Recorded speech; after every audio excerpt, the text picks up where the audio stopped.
Welcome back to Vision Auto Garage. Today is day 2 of the intensive work on my MG Midget 1500 project. By the end of this episode, the car needs to be a bare shell. That includes removing everything like the rear axle and the front suspension. There's a lot to do and not a lot of time to do it. I'm going to start work today on the rear of the car for no other reason other than it's closest to the camera. The first things I'm going to do is remove the rear lights, the hood and the exhaust.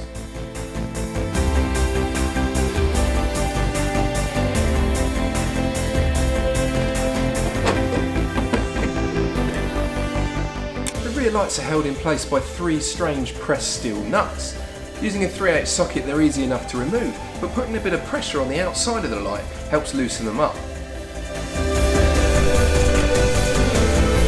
Removing the hood and frame is simple. I start by undoing the frame securing bolts, 3 per side, using a 1/2 inch socket.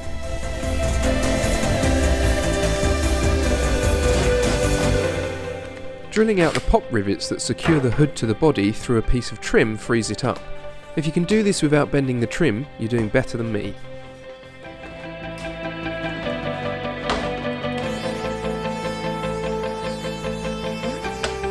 Next, I move on to the exhaust. The manifold and downpipe were removed with the engine. The rear silencers are held on with a few bolts through the rubber mounts.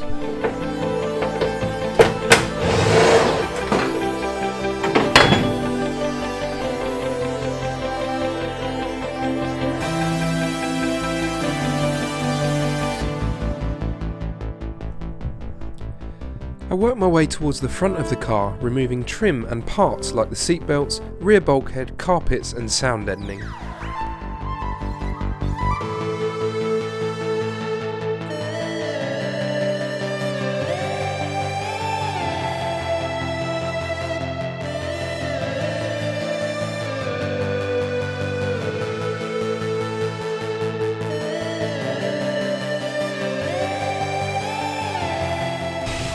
The steering column is removed by first undoing the 2 bolts that secure it under the dash. Then the pinch bolt at the rack end is undone and tapped out with a drift.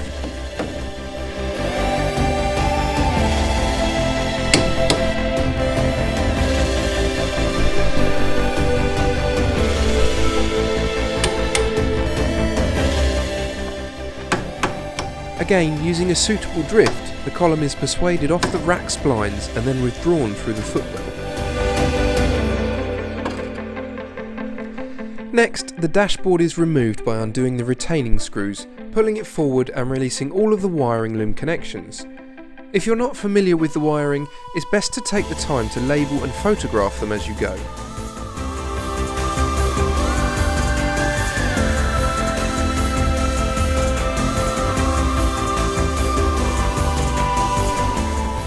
Progressing further forward, I remove the windscreen by undoing the 2 bolts either side and the 2 at the bottom of the mirror support, then giving it some firm persuasion to remove.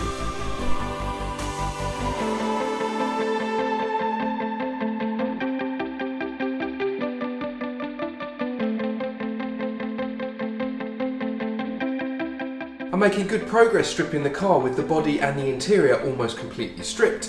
The handbrake's still connected and I'm going to save that until I've disconnected it from the axle end because it's a lot easier to remove. For now, I'm going to spin the car around and start work on removing the pedal box and the braking system. Removing the pedal box as a complete unit with the brake and clutch master cylinders is very simple to do. The first task is to undo the return springs using a pair of pliers on the pedals, and then undo the brake hose unions using a 7/16 spanner.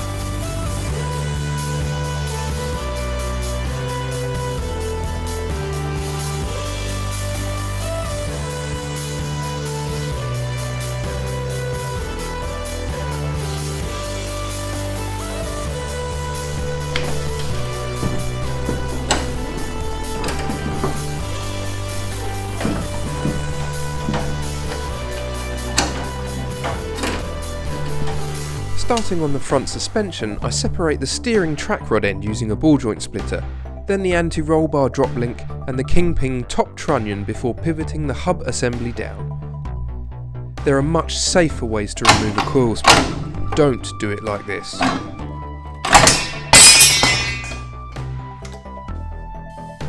The wishbone fulcrum pins were severely corroded into the bushings. Heat and a hefty hammer were the only solution.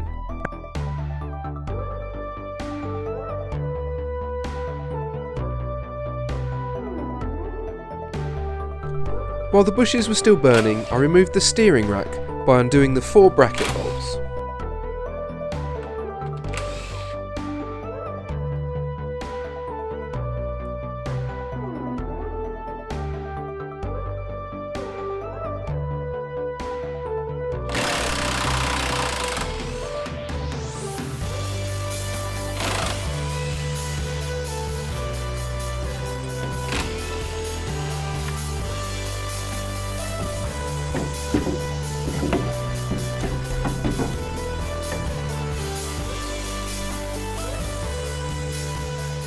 Well, the little midget's beaten me today and I've not achieved my goal of getting a completely stripped shell.